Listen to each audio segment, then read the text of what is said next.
Approaching a cat, it's nice to introduce yourself. Let them sniff your hand. Notice I keep my fingers curled a little bit. So if the cat doesn't really want my company, she can't really chomp me when my fingers are curled. So introduce yourself. Give them a little bit of a scratch just on the side of the face like that, or a little tickle under the chin. And there we go. We just made friends with this wonderful little cat. If you're just approaching a cat to just pat them and have fun with them, you have to remember that cats can spook very easily, so you do kind of want to take it easy with them. They're also much smaller than us, so a light touch typically pays off with a cat.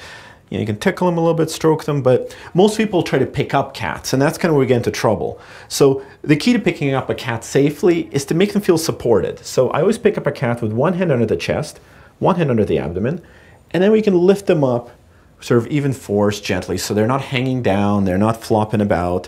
That way they'll be comfortable, and also that way you'll be safe, because what happens when you have a cat swinging free in the air is they'll often start to scramble for purchase. They'll, especially with their hind legs, they can do quite a bit of damage. I mean, and I've been scratched quite badly on my forearms just with a cat going for a little bit of a paddle with her legs and raking me. And this is quite common. It's probably the most common way people get scratched is if their cat just feels insecure, tries to grab purchase, tries to scramble up onto something out of your hands, and that's when you get a little bit injured. And probably little kids swinging cats around can get a bit of strife that way.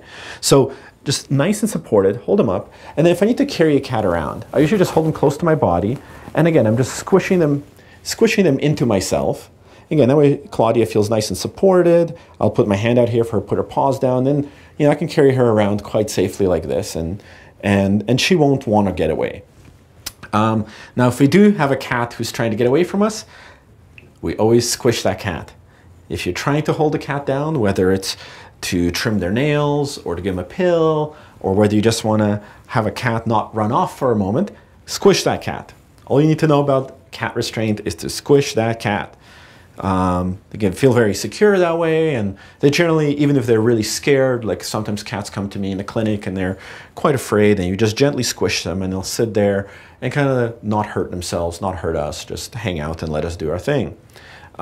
If you have a towel handy, this is one of the best cat restraint tools around. You can always throw a towel on the cat, again, squish her with a towel. That way they won't get a claw into you if they are scrambling about a bit. Very safe and gentle, and generally cats are very, very happy to be squished like that. Now, if you have one other thing I want to show you with Claudia, hey darling, where are you going? Is a football carry. So this is kind of an emergency way if you really need to carry a cat somewhere in a hurry, and maybe there's not much time. What you can do is scoop her up, a little football carry, just like that. Her little head's under your arm, butt in your hand, and just squish her tight to your body. And with that little football carry, you can basically hold a cat very securely and very safely, because it's really hard for them to rake you with their hind legs if you're holding them like this. Just squish them really tight to your body. You don't have to worry about hurting a cat. They're very, very tough little beasts, and just squishing them against your body is never going to do them any harm. In fact, they tend to feel more safe and secure when they're being held tightly. Now I'm just going to say goodbye to little Claudia and bring Mr. Pirate in, who's another cat, and show you some shoulder cat techniques. Right. So we're here with Mr. Pirate to demonstrate a behavior that I call shoulder cats. So Pirate is a shoulder cat. He loves being on shoulders. Some cats, this is their favorite position to be in. It's really convenient if you have a cat like that, because they're really easy to carry around. But some people get put off by shoulder cats. So let me show you why. Come here. All right, Mr. Pirate. My handsome little, he's a 14-year-old boy, very handsome, a little bit chubby, quite beautiful though. Look at that face. Look at that face. So notice, see how he tried to get up on my shoulder there for a second? So when we're hanging out with Pirate, his main goal is to get up on my shoulder. And that can be a little scary to people, because if people are standoffish, or if you understand what's going on, he could potentially scratch you, because cats will naturally put their claws out to climb. So look at him, he's looking at my shoulder. All I have to do is lean down, and he's going to scramble his way out. And a lot of cats are shoulder cats, and this is great.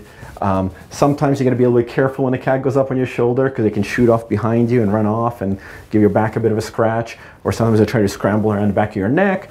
But as I said before, squishing is your best friend when you're dealing with a cat. So you have a cat on your shoulder, you squish him nice and tight, and he's going to stay there. Now, If you're wearing a jumper or a hoodie, something like a thick jacket, cats can actually climb up on your shoulders and be really comfortable there. I've seen people walking around town with a cat in their hoodie. Usually it's a good idea to have a harness on them when you do that. But this is a really great way to carry a cat around. Now, not all cats go for this. Some cats simply don't like being on your shoulder, and that's okay. But if you do have a cat who insists on being lifted up, you basically just lean forward. Let me demonstrate that again. Oh, there. Notice how, oh, I should show you how to put him down as well. But if you have a cat who wants to come up, you lean forward and he'll just put himself up and you just support his bottom. And there you have it. And when you try to put him down, often he won't want to. So you have two choices. One is just to lean back and they'll kind of leap off your back, not the safest thing. Two is to support your little cat and just lean forward, lean forward, lean forward, and eventually they'll right themselves and hang out. So that's how you deal with a shoulder cat.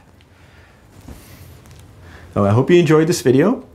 Please give us a like, feel free to share it, and just remember to have fun with your cat.